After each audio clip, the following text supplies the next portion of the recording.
ฟ้าละนอนสว่างมื้อนี้ดึกเข้ามาพระพระวังสว่างงามนอนอายเจ้ามาสนไหลนี่น้องนวลไหนเอ้ยเมื่อยอายอยากยับเข้าใกล้สิจะเว้าต่อพระนางต่อพระนางละนา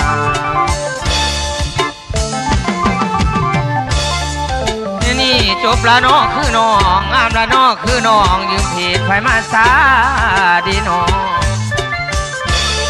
คำแพงงามละน้อจังน้องยืมขาไฟมาย่างหรือยืมผิดนกเขาหรือยังเมาสักว่านั่นเทียมข้างน้องย่างมายังมานั่นดีเฮ้ย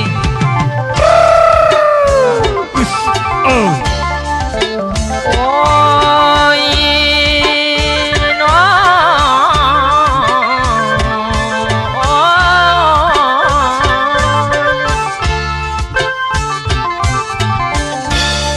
จังว่าไอ้นี่มาพบน้องยอดสง่าตะวั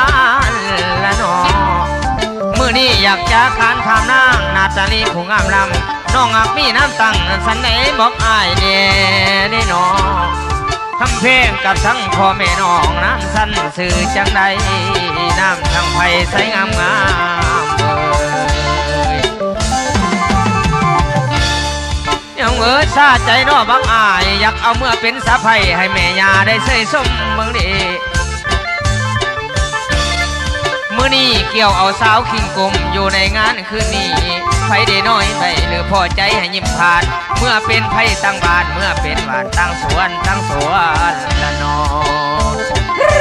นี่ยังว่าไผอยากเมื่อขันน้ำไม้ขันไว้เผาอีกอย่างในทอนหรือว่าขันอยากเมื่อขันน้ำไม้ค่ารถบ่ให้เสียค่าเหือบ่ให้จางอ้ายสิตายเป็นสร้างอีลาวันในเจ้าขี่ดิน้องนังว่าตายเป็นรถแท็กซี่พาน้องขี่เมื่อเหลือใจหมอลำนี่นาพี่สาวนี่ลาคำนางพ่อแต่เดียวน้องแม่นเห็นหน้าขาวมานั้นยิ้มป่วยลอยบ่ให้สายฝนนี่มอยขน้ำน้องว่าจังไดล่ะคนใครเด้อละแม่นคือน้องเอาไผเด้น้องนั้นมาซ่อนบอนเอาบ่สายน้อแม่นนักร้องเอาบ่อายน้อแม่นนักลำอันเกมอำทำสิยับนี่ยับน้ำมือกระติ่งแข้งสาวนั้นอย่าสุวากันบ่ายขาสาวนั้นอย่าสุหอกระติ่งทอ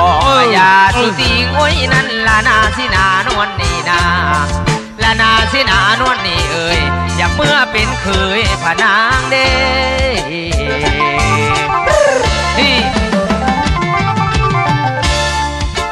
โอ้ยน้อ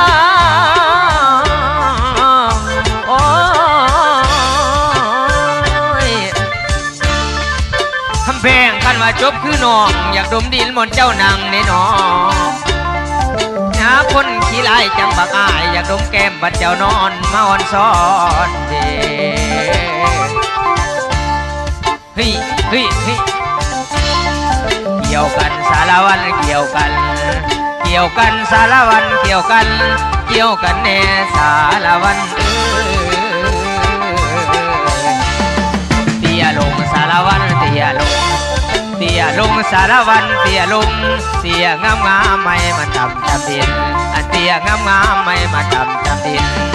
ลุกขึ้นสารวันลุกขึ้นแล้วสิขอเส้นพรต่อเส้นแม่เส้นพ่อนี่มาห่วมน้ำกันสารวันจังมาจบน้อแม่นคือน้องจังมางามน้อแม่นคือน้องเอาไผ่เน่น้อนั้นมาซ่อนบอลเอาบ่อายน้อนะแม่นนักร้องมาดังฟองแม่นพอดีแล้วกินแกงกบสองมือนกโจโกมันกินแกงเขียดสองมือเยียดขิงนิ่งน้องนุ่งเสื้ออิงสีหัดน้องอ่อนตอนขัดอ่อนตอนโอ้ยอ่อนตอนอยากสองมือซ้อนไปกำเด้